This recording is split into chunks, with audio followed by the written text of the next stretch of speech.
Covid ಸಂದರ್ಭದಲ್ಲಿ ಹಗರಣ ನಡೆದಿದೆ ಅನ್ನುವಂಥ ವಾದ ಇತ್ತು, ಆರೋಪ ಕೂಡ ಇತ್ತು. ಈ ನಿಟ್ಟಿನಲ್ಲಿ ತನಿಖೆಗೆ ಶಿಫಾರಸು ಮಾಡಿತ್ತು ರಾಜ್ಯ ಸರ್ಕಾರ. ಎರಡನೆಯ ಮಧ್ಯಂತರ ವರದಿಯನ್ನ ಈಗಾಗಲೇ ಕುನ್ನಾ ಅವರು ಕೊಟ್ಟರು. ಅದಾದ ನಂತರ ಈಗ ಬಂದಿರುವಂತಹ ರಿಪೋರ್ಟ್ ಬಗ್ಗೆ 29 ಅಧಿಕಾರಿಗಳಿಗೆ ನೋಟಿಸ್ ಅನ್ನ ಕೊಟ್ಟಿದ್ದಾರೆ. ಈ ಬಿಬಿಎಂಪಿ ಅಧಿಕಾರಿಗಳು ಇನ್ನೂ ಉತ್ತರ ಕೊಟ್ಟಿಲ್ವಂತೆ. ಹಾಗಿದ್ದಾಗ ಅವ್ರಿಗೆ ಕಂಟಕ ಆಗುತ್ತಾ? ರಿಪೋರ್ಟ್ನಲ್ಲಿ ಇರೋದಾದ್ರೂ ಏನು? ವರದಿ ನೋಡಿ. ಕೋವಿಡ್ ಮಧ್ಯಂತರ ವರದಿ ಬಳಿಕ ಅಧಿಕಾರಿಗಳಿಗೆ ಶಾಕ್. ಬಿಬಿಎಂಪಿಯ 29 ಅಧಿಕಾರಿಗಳ ವಿರುದ್ಧ ಶಿಸ್ತು ಕ್ರಮ. ನೋಟಿಸ್ ಕೊಟ್ಟರೂ ಉತ್ತರಿಸದ 29 ಅಧಿಕಾರಿಗಳು. ಬಿಜೆಪಿ ಕಾಲದ ಕೋವಿಡ್ ಹಗರಣ ತನಿಖೆ ನಡೆಯುತ್ತಾ ಇದೆ. ಮೈಕೆಲ್ ಡಿ ಕುನ್ಹಾ ನೇತೃತ್ವದ ಸಮಿತಿ ತನಿಖೆ ಮಾಡ್ತಾ ಇದ್ದು, ಸರ್ಕಾರಕ್ಕೆ ಮಧ್ಯಂತರ ವರದಿ ಸಲ್ಲಿಕೆ ಮಾಡಿದ್ದಾರೆ.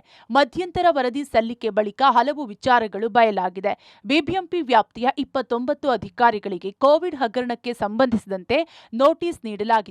ಆದರೆ ಯಾವೊಬ್ಬ ಅಧಿಕಾರಿಗಳು ಈವರೆಗೂ ನೋಟಿಸ್ಗೆ ರಿಪ್ಲೈ ನೀಡಿಲ್ಲ. ಜೊತೆಗೆ ಕೋವಿಡ್ ಖರ್ಚು ವೆಚ್ಚದ ಬಗ್ಗೆ ಮಾಹಿತಿಯೇ ನೀಡುತ್ತಿಲ್ಲ ಎಂಬುದು ಬಯಲಾಗಿದೆ. ಇನ್ನು ಬಿಬಿಎಂಪಿ ಒಟ್ಟು 214 ಅಧಿಕಾರಿಗಳಿಗೆ ನೋಟಿಸ್ ನೀಡಲಾಗಿದ್ದು, ಅದರಲ್ಲಿ 29 ಅಧಿಕಾರಿಗಳು ಯಾವುದೇ ಪ್ರತಿಕ್ರಿಯೆ ನೀಡಿಲ್ಲ. ಹೀಗಾಗಿ ಬಿಬಿಎಂಪಿ ಮುಖ್ಯ ಆಯುಕ್ತರು ಶಿಸ್ತು ಕ್ರಮ ಕೈಗೊಳ್ಳಲು ಚಿಂತನೆ ನಡೆಸಿದ್ದಾರೆ. ಸೂಕ್ತ ಮಾಹಿತಿ ನೀಡದೇ ಇದ್ರೆ ಅಮಾನತು ಮಾಡೋ ಸಾಧ್ಯತೆಯೂ ದಟ್ಟವಾಗಿದೆ.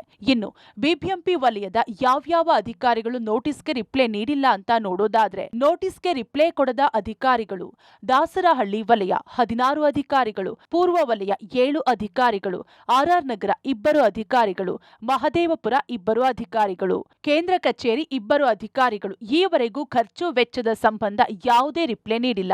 ಒಟ್ಟಾರೆ ಬಿಬಿಎಂಪಿ ಕೋವಿಡ್ ಹಗರಣಕ್ಕೆ ಸಂಬಂಧಿಸಿದಂತೆ ಹಲವು ವಿಚಾರಗಳು ಬಯಲಾಗ್ತಾ ಇದ್ದು, ನೋಟಿಸ್ಗೆ ರಿಪ್ಲೈ ನೀಡದ 29 ಅಧಿಕಾರಿಗಳ ವಿರುದ್ಧ ಕ್ರಮ ಆಗುತ್ತಾ ಕಾದು ನೋಡಬೇಕಿದೆ. Lokesh Kodagadala, public TV, Bengaluru.